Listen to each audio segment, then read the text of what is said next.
Happy Thursday, everyone. Hope everybody's having a great,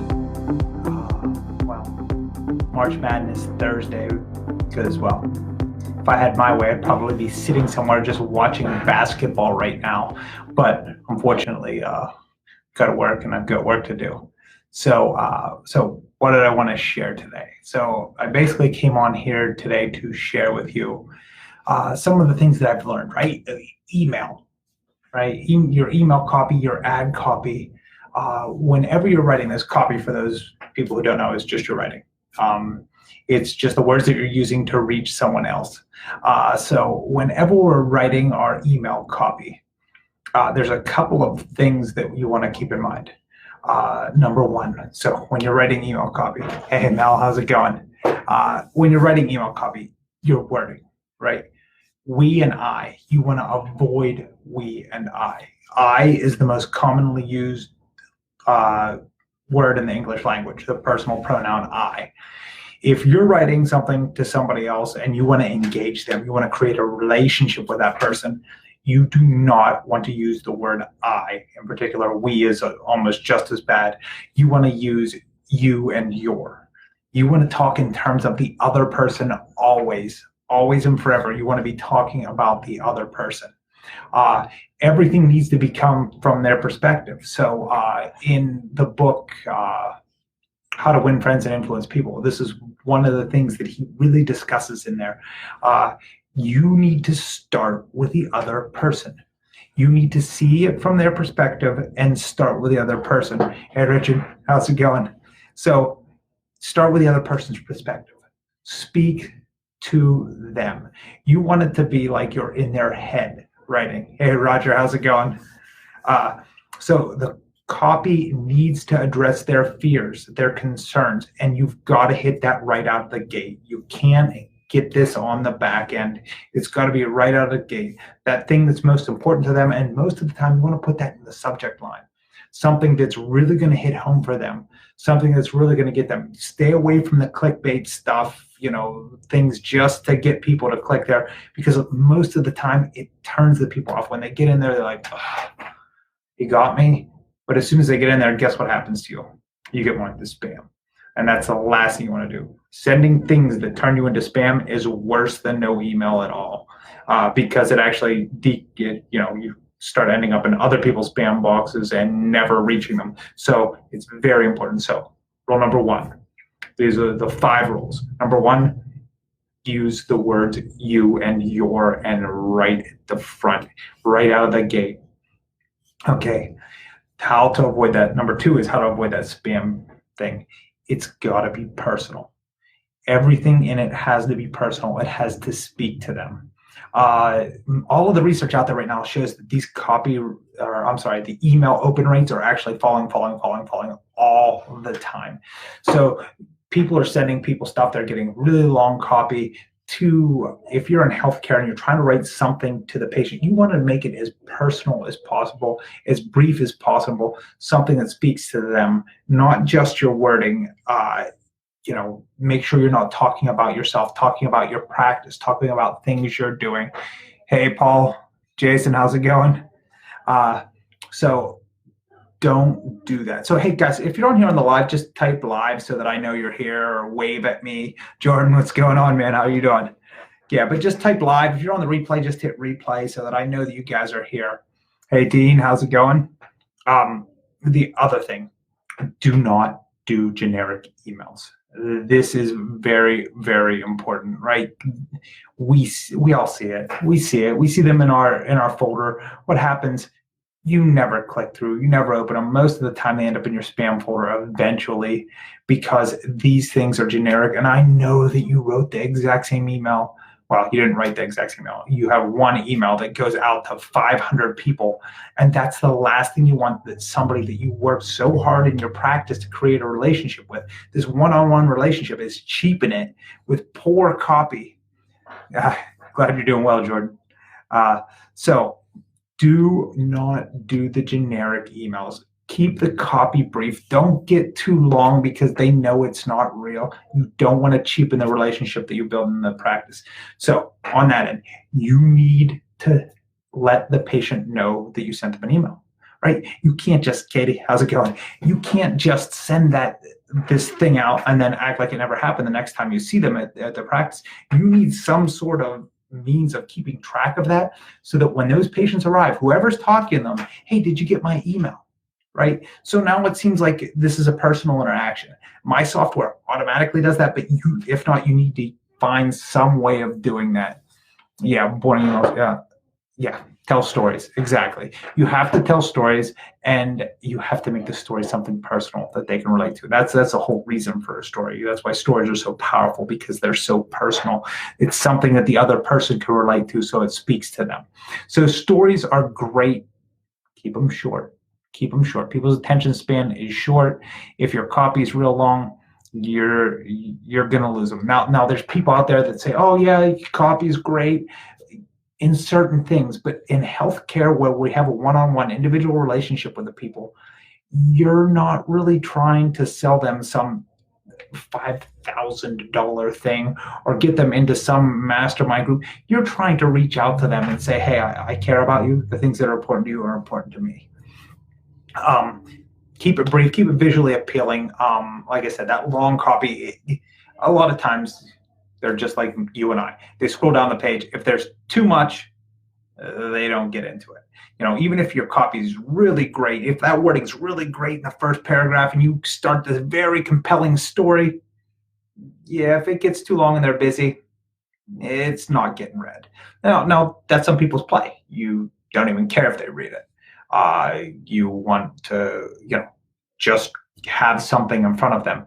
Yeah, let's try to build a relationship here. Like there's with patients that are already established, you're looking to build a relationship. On front end, now you can get a little bit longer in the copy. You're trying to show them that you're an expert, that you have a vast quantity of knowledge on the subject. But to somebody that's already in your practice, you really got to keep it short. Hey, Andrea, Anthony, how are you guys doing?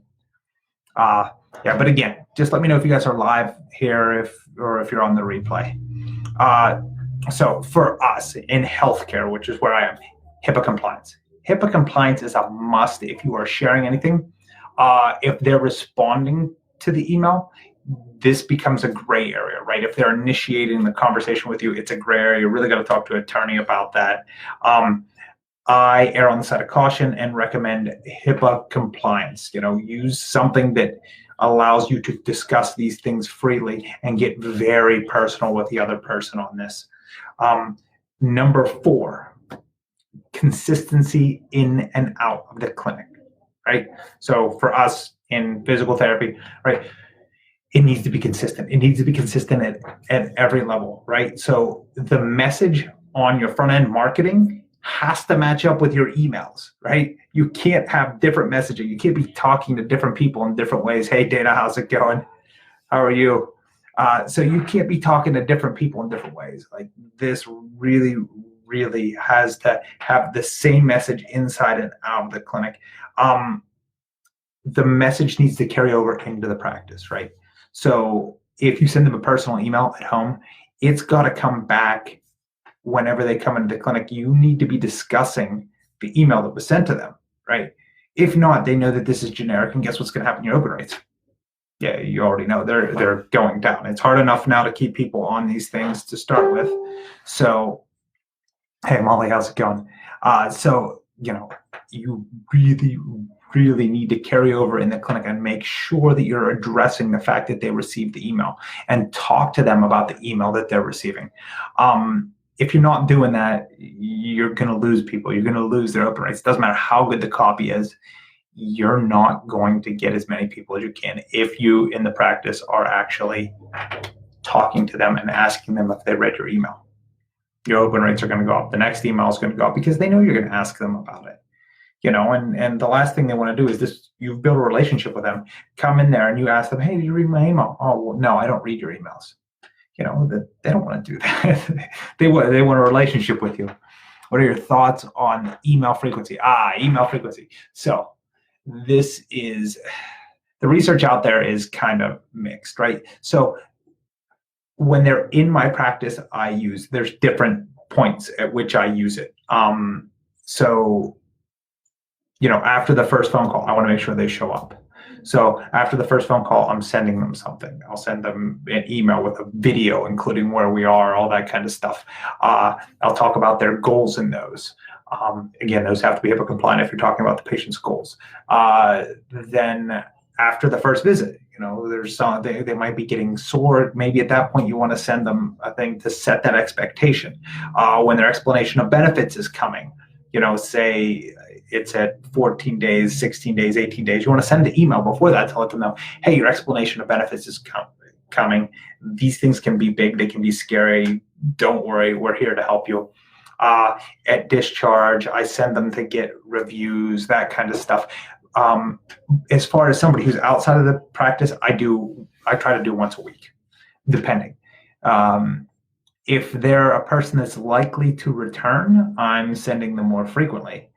But I always give them a small time off away from, the practice, so that I just some time away. And then I start up the emails after, if somebody's likely to return. The return campaign I start at about 3 months. So I wait until they get a little bit out. I don't start bombarding them about coming back right away. So you want to kind of really wait. If you send the video to each lead after the first call, that's called, actually that's not mine. That's Jerry Durham's. He's actually an administrator in the drop-offs group with me. That was his idea. Right. So in that video, a little more, Jordan, to help you out a little bit more. In that video, in that email, you want a video after the first phone call. Right. So in there, the video introduces them to their therapist. Right. So they get an email specifically from their therapist. It comes from their therapist. And then there's a video that says, hey, this is our practice. We're located at 102 North Street, whatever your address might be, and you show them, this is where our parking is. This is where our front door is. This is our reception area. This is Tracy, whom you probably already spoke to, our receptionist. Hey, Nikki. So then from there, you introduce them to the staff. You show them the place, right? They have a lot of questions. They have a lot of doubts. They're afraid. People have told them, I was to therapy and it hurt. So there's a lot of fear and doubt that these people have. The more you can remove that, the more likely they are to show up, right? Because that's the ultimate goal, to get them to actually show up for that first visit. Then from there, you can build that relationship. But yeah, you've really got to do that. The other thing, number 5, well, I got way off track here, are 5 things. 5, we want to, in our email, we want to brand, but not market, right? What do I mean by branding, right? So branding, you can put your company logo there, but you want to keep it personal. You want it to be from your personal email. You want your picture on the email.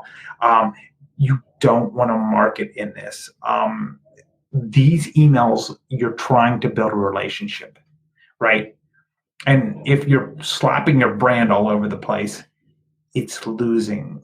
you're losing the relationship. It cheapens the relationship. It's like giving somebody a gift with your stuff, your names all over the thing. It cheapens the gift because they can see you're not just doing this out of the goodness of your heart for me. You're actually trying to build a brand here. You're actually trying to sell me something here, or get other people to see that I use your stuff, right? So when you're doing this with the emails, you don't want to brand. You want to just a little brand somewhere and leave it at that. You do not want to talk about your practice. You don't want to be mentioning your practice all throughout the thing. What we do at Bella Care Physical Therapy. No, you don't want to do that. That's not what the email is for. The email is for them. The email is to build a relationship with them, to help remove their fear, their doubt, their uncertainty around what's going on, to help clarify things for them, to help set expectations, right? So if you're branding, it's okay. If you're advertising or marketing, you start to lose the person. So really try not to do that, especially with your past patients, and delegate, right? So if you're not good at copy, don't do it. I'll give you a thing below if you write copy below, so that I will send you my article that I wrote on how to write this copy, how to make it something that's personal, basically covering all the things we did in more depth, everything that we discussed in a little more depth. So if you just put copy below, I will get that over to you. So again, delegate. So maybe you have somebody write this copy for you. Maybe you're not good at it. There's only so many tasks we can do in a day. You only got 2 hands, so you can only do so much with it. So sometimes it's better to delegate it. Find a great copy guy, pay them to do your copy. Guy, girl, whatever. Find them to do your copy. Because there's only so many hours in the day, guys. And if you're really good at something, you should probably make money doing that. We fall into the trap. A lot of people do, me included. Do everything yourself. Do everything yourself. Do everything yourself, and it's counterproductive. You're doing a task that you might be able to pay somebody $15 an hour to do. While as a therapist, you might be making $50 an hour. So it doesn't make sense for you to, hey, Allie, how's it going? It doesn't make sense for you to actually write this out yourself. It's a lot better play to delegate it out and let other people do that. So just to review the 5 things. Number 1, in your emails, use the words you and your, and never use the words, hey, Alex, how's it going? Jordan, yeah. So use the words you and your, and never use the words we or I. The personal pronoun I is like the worst thing that you can do in your email. Do not do it. They don't care about you. They care about them. So talk to them. So that's number 1. Number 2, how to avoid the spam folder. You have to make it personal. You've got to tell a story. You've got to make it something that they can relate to. And you have to make it personal then. Avoid that real super long copy for somebody that you have a relationship with, like a patient that's already established, that's already come or called your practice. You want to avoid that real long copy. If you're making it real personal, talking about their back, their personal goals, it's got to be HIPAA compliant. Number 3, kind of already touched on this a little bit. Keep them brief. We want to be brief and to the point on these things. For somebody that you have an established relationship with, you're not looking to like really brand and sell them. This is an outreach. Do you want to remove fear, doubt, and uncertainty? To that end, you don't want it to be real long. You actually want them to read the thing. Number 4, consistency, the messaging. You have to let them know that you're sending the email. You have to ask if they've actually read the email. Did you get my email? So that consistency, this also has to match up with your advertising up front, right? So your advertising, your messaging and your advertising, it has to spill over into your emails, right? So that brand consistency is there, which leads me to the final, number 5, brand, but don't market, okay? It's okay to put your logo there. Leave it at that. Don't talk about your practice. Don't talk about anything else. You want this to be something that is building a relationship with them, all right? Putting your logo everywhere, talking about your business everywhere, it cheapens the email. They can see right through it, just like you can when somebody sends you stuff that you know is marketing to you. So don't do that. Little brand, you want to be personal. You want your face there. Well, not necessarily your face, the therapist's face. Whoever's taking care of them, that's whose face you want there. The person whom they have the relationship with.